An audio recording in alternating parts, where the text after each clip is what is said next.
창세기 26장 18절로 22절 말씀을 함께 읽습니다.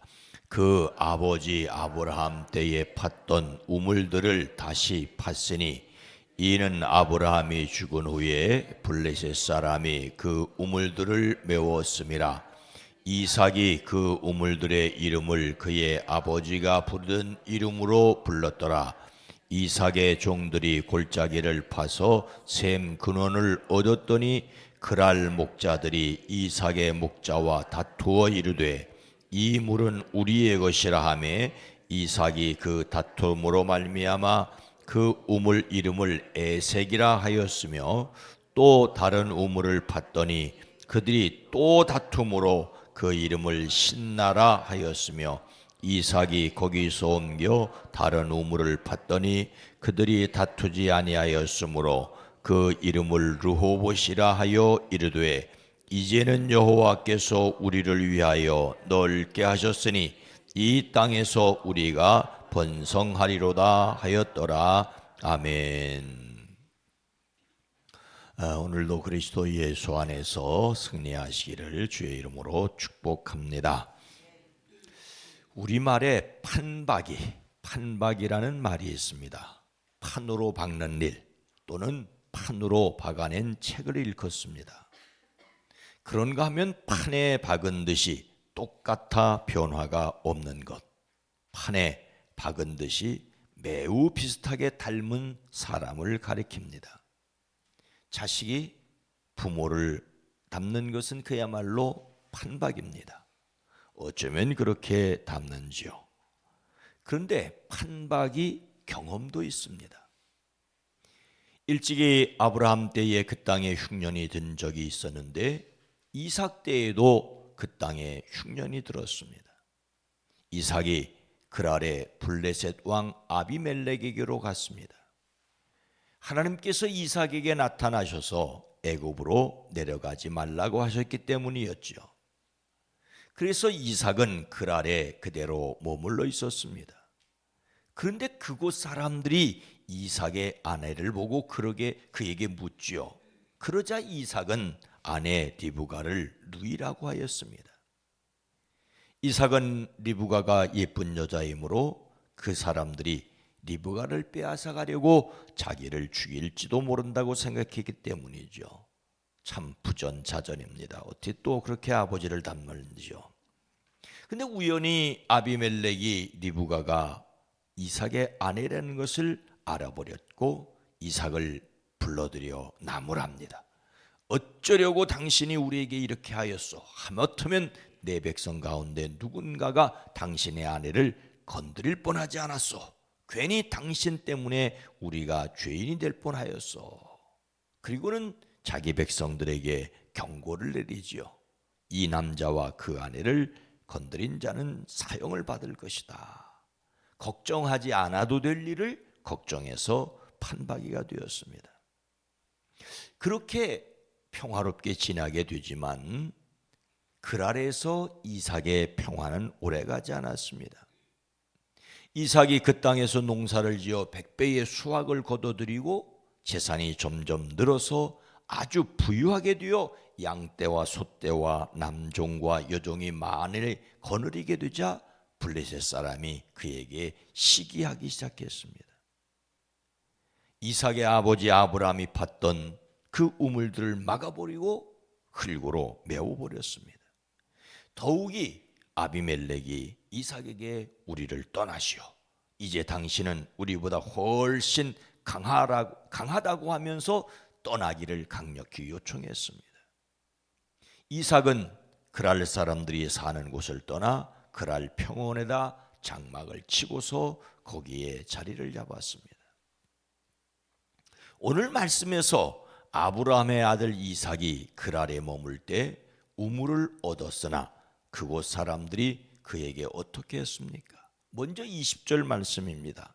그랄의 목자들이 이삭의 목자와 다투어 이르되 이 물은 우리의 것이라 하며 이삭이 그 다툼으로 말미암아 그 우물 이름을 에색이라 하였으며 그랄 사람들이 모여 살지 않는 곳, 평원, 즉 광야로 나갔습니다. 광야에 장막을 치고 거기에 자리를 잡았습니다. 아버지 아브라함 때에 팠던 우물을 다시 팠지요. 그 우물은 아브라함이 죽자 블레셋 사람들이 메워버린 것들이었습니다. 그 지역은 물이 매우 귀하였습니다. 물 나는 곳 찾기가 엄청 어려웠지요. 물 없는 곳에 사람이 살 수는 없습니다. 그랄 사람들은 사람들이 살지 못하도록 아브라함이 팠던 우물을 메워버렸는데, 그곳으로 쫓겨간 이삭이 우물의 흔적을 발견하고 다시 팠더니 물이 솟아났습니다. 이삭이 그곳에 터전을 잡고 살게 되었습니다. 그런데 이삭이 그랄 평원에서 우물을 파다가 물이 솟아나는 샘 줄기를 찾았다는 소문에 그랄의 목자들이 그것들이 자기들의 것이라고 주장을 합니다. 자기들이 쫓아낸 이삭이 우물을 발견했다는 것을 못마땅하게 여겼죠. 물론 그랄의 목자들도 우물이 필요하긴 했었을 것입니다. 그래서 그랄의 목자와 이삭의 목자들 사이에 다툼이 일어났습니다. 여기서 다툼은 말다툼이 아닙니다. 주먹질을 해가며 싸우는 것까지를 포함합니다. 그랄의 목자들은 새로 판 무덤을 빼앗기 위해 폭력도 불사했습니다. 이삭은 우물을 두고서 다투었다고 해서 우물을 에색이라고 했습니다. 에색이란 말은 억압받고 무례하게 취급당하고 끝내 강탈당하였음을 나타냅니다. 그리고 또 어떤 일이 있었습니까? 21절은 또 다른 우물을 팠더니 그들이 또 다툼으로 그 이름을 신나라 하였으며 이삭의 종들이 또 다른 우물을 팠는데 역시 물을 얻었습니다. 양보하는 이삭에게 하나님께서 복을 주셨습니다. 그런데 그랄의 목자들이 또 시비를 걸어왔습니다. 어렵게 얻은 물을 양보하며 평화를 추구한 이삭에게 거듭되는 도전이 있었습니다. 그리스도인들이 과연 세상에서 얼마나 인내심을 가져야 할지 모르겠습니다. 우리는 그곳을 신나라고 이름 지은 것으로 미루어 이삭의 마음이 어떠하였는지를 짐작할 수 있습니다. 다투는 것도 너무 주먹질이 오고 가는 상황에서 에색이라고 했는데, 신나는 더 심한 것을 가리킵니다. 신나라는 말은 하나님의 성도들을 대적하여 파멸시키려는 악의 세력 사탄을 나타내는 말과 같은 어원을 가지고 있습니다. 신나, 사탄 같은 말에서 유래했습니다. 두 번째 우물을 얻은 이삭의 노력에 대해 그랄의 목자들은 마치 원수를 대하듯이 매우 악의적으로 강력하게 도전해 왔습니다. 그런데 모든 시험은 맞서 싸워야 할지, 아니면 피해야 할지, 아니면 가만히 있어야 할지를 결정해야 합니다. 우리가 겪는 시험도 마찬가지지요. 이걸 싸워야 할지, 피해야 할지, 참아야 할지. 여기에서 이삭은 피하는 방법을 선택했습니다. 계속해서 이삭이 다툼을 피하려고 우물을 기꺼이 양보하자 결국 어떤 일이 있었고 누가 그 일을 이루셨습니까? 22절 말씀입니다. 함께 읽습니다. 이삭이 거기서 옮겨 다른 우물을 팠더니 그들이 다투지 아니하였으므로 그 이름을 르호봇이라 하여 이르되 이제는 여호와께서 우리를 위하여 넓게 하셨으니 이 땅에서 우리가 번성하리로다 하였더라. 아멘. 그랄 사람들에게 시기를 바라 그랄 평원으로 갔습니다. 샘을 얻었지만 양보하고 에색이라 불렀습니다. 또 옮겨가며 신나라고 하였습니다. 또 옮겨가서 다른 우물을 팠는데 이번에는 아무도 시비를 걸지 않았습니다. 그래서 이제 주님께서 우리가 살 곳을 넓히셨으니 여기에서 우리가 번성하게 되었다고 하였습니다. 그리고 그 이름을 르호봇, 르호볼, 여유가 있다, 넉넉하다는 뜻으로 르호봇이라고 이름을 짓게 됩니다.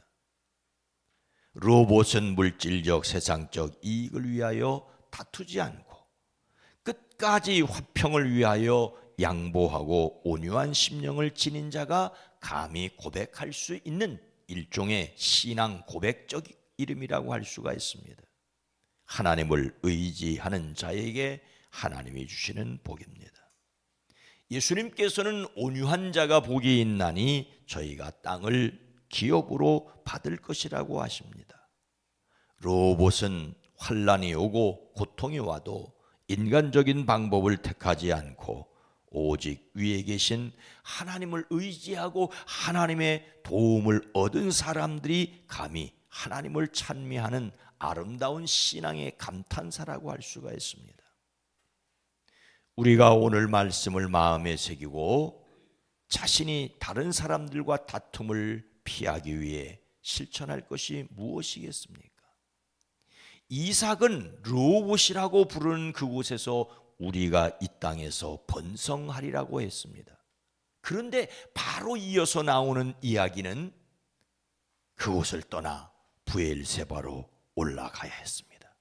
그리고 그날 밤에 주님께서 말씀하시기를 나는 너의 아버지 아브라함을 보살펴준 하나님이다.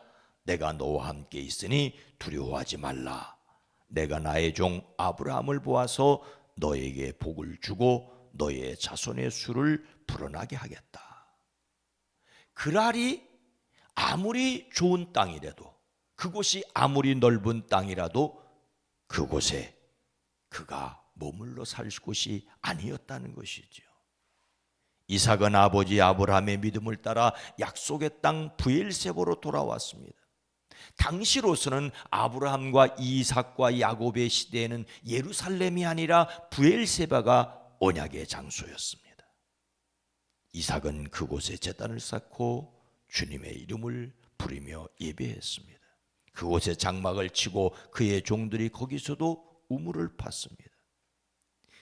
여러분, 아무리 성공을 거둔다 할지라도 이 세상이 우리가 살 곳이 아니라고 하는 것을 기억을 해야 합니다. 이삭이 브엘세바의 자리를 잡자 아비멜렉이 친구 아우삿과 군사령관 비고를 데리고 찾아와 평화의 조약을 맺자고 합니다. 우리는 하나님이 당신과 함께 계시다는 것을 똑똑히 보았다고, 그러니 당신이 우리를 공격하지 않기를, 우리가 당신을 공격하지 않겠다고 평화조약을 맺겠다고 합니다.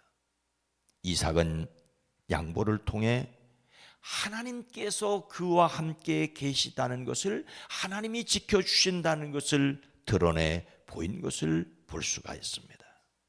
하나님의 능력으로 어떤 일에든 집착하지 않을 수 있기를 주의 이름으로 축복합니다. 거룩하신 하나님, 자비로우신 주님, 단 것은 삼키고 쓴 것은 뱉는 것이 인심이고, 하나님을 믿고 따르는 우리들도 출애굽하던 사람들처럼 조금만 불편함은 원망하고 하나님까지 믿음을 저버리는 어리석은 모습이 있습니다. 이삭의 양보가 우리가 얼마나 따라야 할지 우리가 연약함을 고백합니다. 주여, 우리에게 하나님을 믿고 의지하며 나갈 수 있게 하옵소서.